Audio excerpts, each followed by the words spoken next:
ओम शांति। आज प्यारे मीठे भगवान की मीठी मुरली मंथन की डेट है 27 जुलाई 2021। तो आज मीठे मीठे बाबा ने हमें योग बल जमा करने की सुंदर सी विधि बताई कि उसमें आप गफलत मत करो बल्कि उसे जमा करो। बेहद का वर्षा लेने के लिए बाबा ने बहुत बड़ी युक्ति बताई कि तुम ब्राह्मण बच्चे आपस में भाई बहन हो तो प्रेम से रहो। गीत बाबा ने बताया कि मुझे पाकर तुमने जो जमीन आसमान पा लिया है। उस पर बाबा ने बहुत सुंदर गीत की लाइन बताई। फिर बाबा ने कहा कि तुम्हें ज्ञान का तीसरा नेत्र मिला है। मैं ज्ञान का सागर हूँ तो मेरे बच्चे क्या बनेंगे? मास्टर ज्ञान सागर तो बनेंगे ही ना, क्योंकि जो पिता का वो बच्चों का। बाबा कह रहे कि मैं सबका पिता हूँ, मगर फिर भी कोई मानते नहीं। भगवान कैसे है? तो मैं कहता हूँ, कह रहे जब आत्मा आ सकती है तो मैं क्यों नहीं आऊँगा। इसको भी बाबा ने बहुत अच्छी रीति समझाया है। फिर भगवान साइंस पर बोल रहे कि साइंस से तो तुम मून तक चले जाते हो, लेकिन दुनिया वाले तो मून तक जाते, लेकिन तुम बच्चे कहाँ न कहाँ चले जाते हो। फिर बाबा ने बोला अपनी संपूर्णता के आधार पर समय को समीप लाने वाले मास्टर रचयिता बनो। रचना पर आधारित मत हो, तुम मास्टर हो। और कर्म और योग का कैसे बैलेंस रखना है और सच्चे कर्म योगी बनना है, इसको बाबा ने बहुत अच्छी ज्ञान की रोशनी से इसे क्लियर किया है। और बाबा ने आज अपने बारे में बोला कि मैं तुम्हारा बाबुल हूँ, मतलब माता पिता। इस पर बहुत मीठा गीत है। चलिए, बाबा कह रहे हैं मीठे बच्चे, योग बल से ही आत्मा की कट निकलेगी, इसीलिए योग में कभी भी गफलत नहीं करो। योग अग्नि जो प्रज्वलित होती है, तो अग्नि जब जलती है तो उसमें कोई भी चीज़ डालो तो कैसे वो जलकर भस्म हो जाता है, स्वाहा होता है। तो हमारे जो जन्म जन्म के विकर्म चढ़े हुए हैं, जितना जितना परमात्मा से कनेक्शन रखेंगे ना, तभी वो भस्म होगी। इसलिए बाबा कह रहे कि अब योग में गफलत मत करो, गड़बड़ मत करो, सही रास्ता पकड़ो। और कहते हैं ना कि कोई भी आदत इतनी बड़ी नहीं होती जिसे आप छोड़ नहीं सकते, बस अंदर से एक मजबूत फैसले की देर है। और ये भी कहते हैं ना कि परिस्थितियाँ जब हमें हराने आती है, तो वो हमें हराकर ज़्यादा खुश नहीं होती है। हराकर वो खुश नहीं होती है, वो खुश तब होती है जब हम अपना हौसला नहीं छोड़ते हैं। यदि जब अपना हौसला छोड़ देते हैं ना, तो परिस्थितियों की हार के पहले ही हार जाते हैं। इसलिए हौसलों से उड़ान होती है। अपने हौसले को कभी भी कमज़ोर नहीं होने देना है, टूटने नहीं देना है। और बाबा ने कहा ना कि योग अग्नि से हमारी कट उतरेगी, तो उस आदत को बनाए रखना है ना। प्रश्न आज का, बाबा ने बच्चों को बेहद का वर्षा लेने की कौन सी युक्ति बतलाई जिसमें माया चारों तरफ से विघन डालती है? तो बाबा कहते हैं बच्चे, तुम ब्राह्मण, मेरे ब्राह्मण बच्चे आपस में भाई बहन हो, तुम्हें एक पिता की मत पर चलकर बेहद का वर्षा लेना है। बाकी तो दुनिया में है हद का वर्षा। बाबा कहते हैं ना कि हद के चीज़ों पर अब जास्ती ध्यान मत दो, क्योंकि ये सब खत्म होने वाला है। इन आंखों से जो भी चीज़ दिखाई दे रही है ना, वो सब खत्म होने वाला है, विनाशी है। तो उस पर ज़्यादा ध्यान नहीं दे रहा। अब तो समय भी तो एकदम नज़दीक आ रहा है ना, तो अब बेहद की प्राप्ति पर समय लगाओ, उस पर ध्यान दे दो। हाँ, तुम भगवान से बेहद का वर्षा ले रहे हो, इसी में माया चारों तरफ से विघन डालती है। तो ये तुम्हारा मोस्ट एडवेंचरस जो जर्नी है, अभी ज्ञान की जो यात्रा चल रही है, इसके बारे में हम कह सकते हैं कि the most adventurous journey of our life is to find our self in our self by our self. अर्थात सबसे महत्वपूर्ण, एकदम एडवेंचरस, एकदम कठिन जो जर्नी है हमारी लाइफ की, खुद को ढूंढना, अपने आप को ढूंढना, अपने अंदर और अपने ही द्वारा। पापा कहते हैं ना बार बार, स्वयं के स्वयं ही टीचर बनो, खुद को ढूंढो, है ना। गीत है आज की मुरली का, तुम्हें पाके हमने जहाँ पा लिया है, जमी तो जमी आसमां पा लिया है। तुम्हें पाके हमने जहाँ पा लिया है, तुम्हें पाके हमने ज़माने के गम प्यार में ढल गए।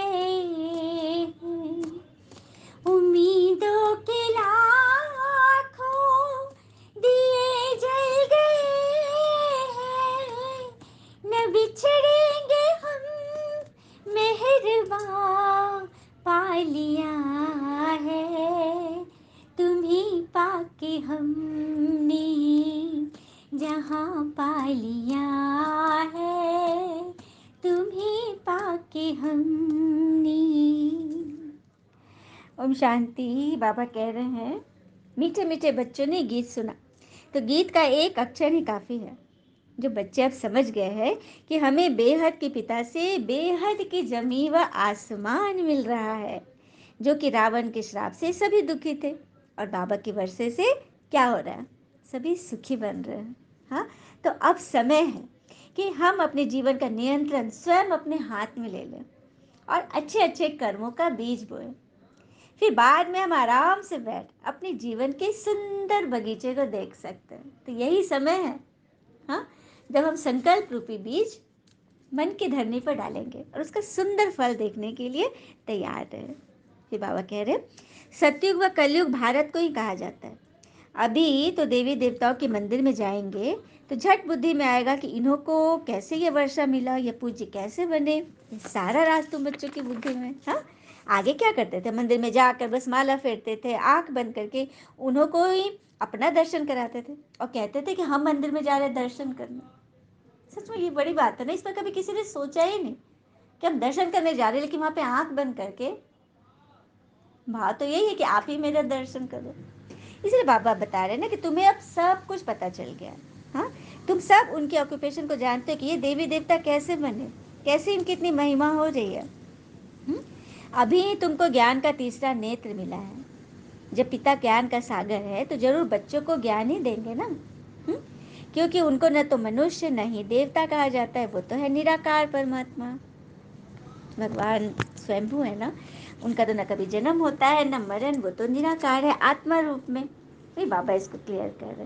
फिर बाबा कह रहे कि याद में कोई गफलत न करो, इसीलिए रोज ही मुरलियाँ आती है। कहीं बाहर गए मुरली न मिले, फिर भी मन बुद्धि में तो पॉइंट्स है ना, क्योंकि निश्चय बुद्धि पक्के जो हो। बाबा कह रहे हैं कि कई बच्चे कह रहे होंगे कि बाबा बाहर जाते हो तो वहाँ नेट नहीं चल रहा है या कुछ भी मुरली लेकर नहीं गए, तो बाबा उसको बोल रहे कि तुम्हारे मन में तो है ना, श्रीमत के पॉइंट्स है ना, योग करो, निश्चय बुद्धि बनो, पक्के बनो। तो ईश्वर कैसे मदद करते हैं निश्चय बुद्धि बच्चे की, एक बहुत सुंदर अनुभव है। एक बार की बात है, एक बच्ची कॉलेज में पढ़ती थी, इंटर में, और बाबा मिलन की डेट आ गई। हाँ, जैसे 13 नवंबर को उसका टिकट था और 16 नवंबर को बाबा आने वाले थे। ठीक है, तो 13 नवंबर का टिकट था। तो एक दिन वो, हाँ, 11 नवंबर को स्कूल गई ना, तो उसे पता चला कॉलेज +2 वाले कि उसका 13 नवंबर से ही मतलब इंटरनल एग्ज़ाम्स होने वाले हैं। अब तो वो एकदम घबरा गई कि 11 की उसकी टिकट कटी हुई थी, 13 को बाबा मिलन था और 13 से ही एग्ज़ाम शुरू हो रहे। वो एकदम घबरा गई, कुछ समझ में नहीं आया, तो सीधे जाकर बाबा के पास बैठ गई और बाबा से मतलब जैसे कि लड़ने जैसे लगी। बोली कि बाबा, जब तुमको पता था कि आगे मेरा एग्ज़ाम होने वाला है, तो तुमने मेरा टिकट क्यों कटवाया, मुझे इतनी खुशी क्यों थी मुझे जाने का। और पूरा जार जार रोने लगी। तो बाबा से जो टचिंग हुई, उसको लगा जैसे कि बाबा कह रहे हैं, बच्चे मैं बैठा हूँ, निश्चय बुद्धि विजयंती। उसको मुरली के ये पॉइंट याद आ गए, लेकिन फिर भी बहुत दुखी थी वो। और वो जा करके उसी दिन रात में टिकट कैंसिल कराना चाहिए, क्योंकि एग्ज़ाम भी तो ज़रूरी है ना, इम्पोर्टेंट है। टिकट कैंसिल कराने गई तो जिस साइबर कैफ़े में उससे टिकट बुक किया था, वो उस शहर का सबसे नामी ग्रामी था, जो कि 24/7 खुला रहता था, लेकिन उस दिन 8 बजे रात में बंद हो गया। तब इसको टचिंग हुआ कि क्या बाबा नहीं चाहते मैं टिकट कैंसिल कराऊं। जो बाबा ने मुझे टच किया कि निश्चय बुद्धि विजयंती, हिम्मत का एक कदम बढ़ाओ। अब उसके मन में ये बैठ गया कि बाबा मेरे साथ हैं, बाबा चाहते हैं मैं जाऊं बाबा से मिलन मनाने।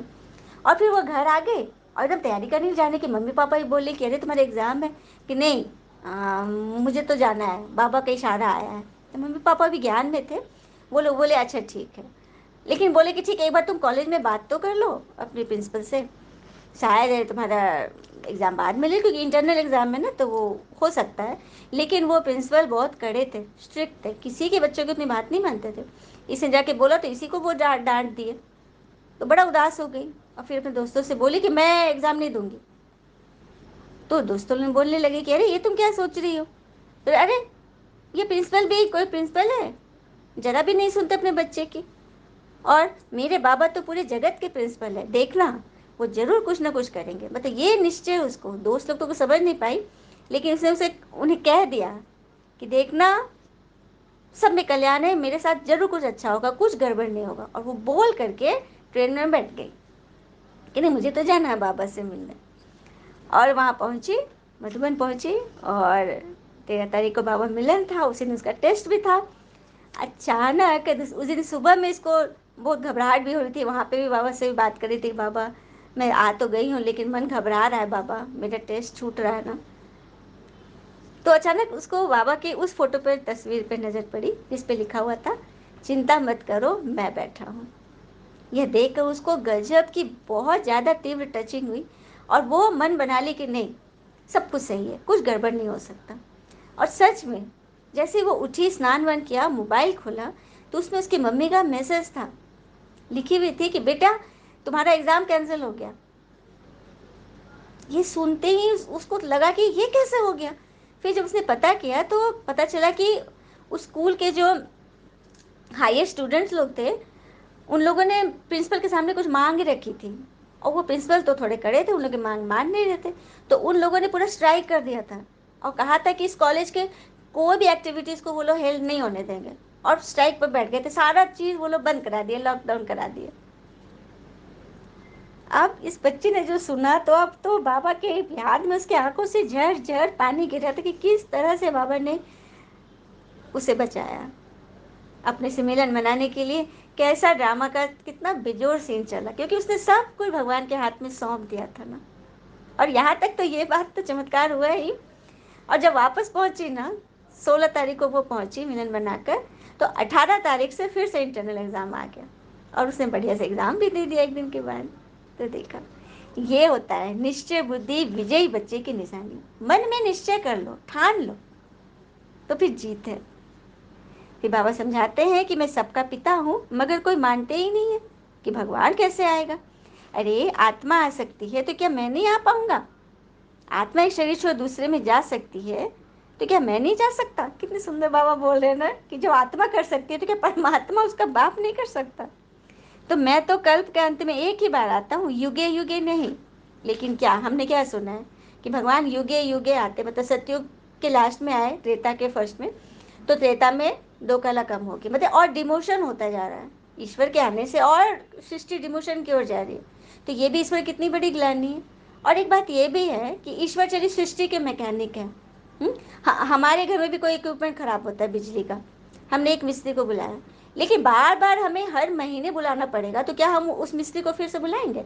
कहेंगे ना, कह रहे इसको तो ठीक ही करने देते, मेरा सारा पाठ पूजा खराब कर देगा, बार बार खोल कर देखता है लेकिन फिर इसका हमेशा के लिए ठीक ही नहीं होता है। नहीं बुलाएंगे, दूसरे को बुलाएंगे। और परमात्मा कैसे मैकेनिक है कि हर युगे युगे उनको आना पड़ रहा है, और जब भी आ रहे हैं तो और ही गड़बड़ कर दे रहे हैं। हाँ, युग को और डार्कनेस की ओर ले जा रहे हैं। ये सबसे बड़ी ग्लानि है। वे परमात्मा कहते हैं कि मैं एक सारे कल्प में एक बार आता हूँ और पूरी पुरानी दुनिया को ही नहीं बता देता हूँ। तो वो ऐसे हैं। फिर अंत में बाबा ने कहा अच्छा अब अपने प्यारे बाबुल को याद तो करो। बाबा ने, बाबुल कितना प्यारा है ना। हुँ? बाबुल को याद करके बच्चियाँ कितना खुश हो जाती है, माइका को याद करके। दुनिया तो साउंड के माध्यम से मून तक चली जाती है, पर तुम तो चांद सूर से भी पार वतन जाने वाली पार्वती बनना है। दुखी नहीं होना, क्योंकि यह सब हद की बातें खत्म होने वाली है, हद के सुख आदि रहेंगे नहीं। पापा ये कह तुम तो पार्वतियाँ हो, पार वतन, इस वतन से परे जाने वाली हो, अमर हो। तो तुम्हें घबराने, क्योंकि ये सब कुछ मिट्टी में मिल जाना है ना। हद का वर्षा मुर्दाबाद, बेहद का वर्षा जिंदाबाद। अच्छा, बाबा को नमस्ते। धारणा की पहली पॉइंट है, कर्मातीत अवस्था को प्राप्त कर वापस घर जाना है, परंतु जाएंगे जब जब आत्माओं का आना बंद होगा। इस विस्तार को बुद्धि में रख एक बाबुल को बड़े प्यार से याद करो। बाबा कह रहे हैं कि तुम्हें वापस घर जाना है, अपनी संपूर्ण स्थिति को प्राप्त कर। लेकिन तब जाओगे जब आत्माओं का आना बंद होगा, सब यहाँ आ जाएंगे तभी ना। तो तुम बड़े प्यार से मुझ बाबुल को याद करो। चलिए हम सब याद करते हैं बाबा को। ओ बाबुल प्यारे,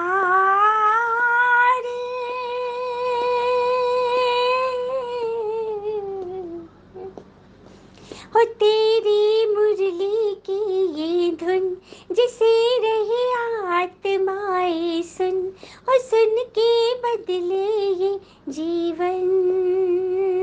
हो ओ बाबुल प्यारे,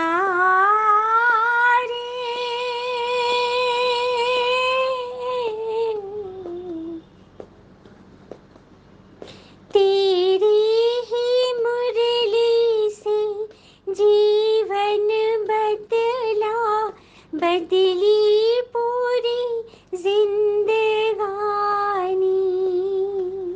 तुझको जो है हमने देखा, सब कुछ पाया है कुछ ऐसा, ये दुनिया बदल ही गई हो।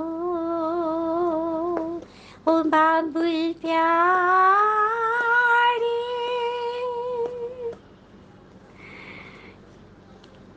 मीठा प्यारा गीत है ना। बाबुल को हमने बड़े प्यार से याद किया। दूसरी पॉइंट है, ज्ञान की रोशनी मिली है, इसीलिए निश्चय बुद्धि बन बाबा से पूरा पूरा वर्षा लेना है। कहाँ भी रहते याद के बल से आत्मा को तमो प्रधान से सतो प्रधान बनाने का पुरुषार्थ करना है। चलिए बाबा ने मैं वरदान दिया, अपनी संपूर्णता के आधार पर समय को समीप लाने वाले मास्टर रचयिता बनो। अपनी संपूर्णता के आधार पर समय को समीप लाने वाले मास्टर रचयिता कैसे बनेंगे? तो बाबा कहते हैं कि समय आपकी रचना है, आप मास्टर रचयिता हो। तो ही रचयिता अपनी रचना पर आधारित नहीं होते, बल्कि रचना को अधीन करते हैं। आई बात समझ में? रचयिता जो माता पिता हैं वो कभी बच्चों पर आधारित नहीं होते, बल्कि बच्चे उनकी बात मानते हैं। मतलब जो रचना है वो रचयिता की बात मानेगी ना, क्रिएशन क्रिएटर की बात मानेगी। इसीलिए यह कभी नहीं सोचो कि समय आप ही संपूर्ण बना देगा। यहाँ पर समय हमारी रचना है, समय को हमने रचा है, तैयार किया है। यह कभी नहीं सोचना है कि आप ही समय सब कुछ करा लेगा। नहीं, समय पर नहीं छोड़ना है। समय सब कुछ करा लेगा तो प्राप्ति उसे मिलेगी। जैसे कोई भी विघ्न आता है तो समय प्रमाण जाएगा ही जाएगा। कोई चीज़ आया है तो जाएगा ही, आने वालों को जानना ही पड़ता है। लेकिन समय से पहले यदि आप उसे परिवर्तित करके उस पर जीत पालो तो उसकी प्राप्ति आपको हो जाएगी। मतलब समय का इंतजार नहीं किया कि समय आएगा तो हो जाएगा, कर लेंगे, हो जाएगा। गे गे की भाषा नहीं, करना है, किए तो उसकी प्राप्ति, उसकी खुशी हमें मिलेगी। समय को रिजल्ट नहीं देना है, समय को पास नहीं करना है, हम पास होंगे। आ रहा समझ में? समय पर नहीं छोड़ना, समय के पहले कर लो। यदि समय ने परिवर्तन किया तो प्राप्ति आपको नहीं मिलेगी, तो सफलता आपको नहीं मिलेगी, क्योंकि समय ने किया ना। तो समय से बढ़कर, आगे बढ़कर खुद करो। स्लोगन, कर्म और योग का बैलेंस रखने वाले ही सच्चे कर्मयोगी हैं। कर्मयोगी अपने संकल्पों पर भरोसा रखो। और कहते हैं ना, किसी से बदला लेने का आनंद 2-4 दिन तक रहेगा, लेकिन किसी को माफ करने का आनंद जीवन भर रहेगा। हाँ, और ये भी कहते हैं कि तुम परवाह करना छोड़ दो तो लोग तुम्हें तकलीफ देना छोड़ देंगे। मतलब कोई कुछ बोल रहा है, हम उसमें फंस रहे हैं, फंसना छोड़ दो तो लोग बोलना बंद कर देंगे। क्योंकि कोई निहत्थे पे वार नहीं करता, और जहाँ कुछ एनर्जी नहीं मिल रही, उसको मज़ा नहीं आ रहा है, उस जगह क्यों जाएंगे? हाँ, अपने आप हट जाएंगे, क्योंकि आप परवाह ही नहीं कर रहे, क्योंकि आपने कर्म और योग का बैलेंस रखा है। योग भगवान साथ लगा हुआ है, हर कर्म कर रहे हो तो ईश्वर से बातें करके, कुछ भी बोलना सोचना करना है तो ईश्वर समान है, यह सोच कर करने वाले बच्चे ही सच्चे कर्म योगी हैं। अच्छा, ओम शांति। शुक्रिया मीठे बाबा, वो बाबा के प्यारे प्यारे बच्चे। थैंक यू बाबा। All is well always. ओम शांति।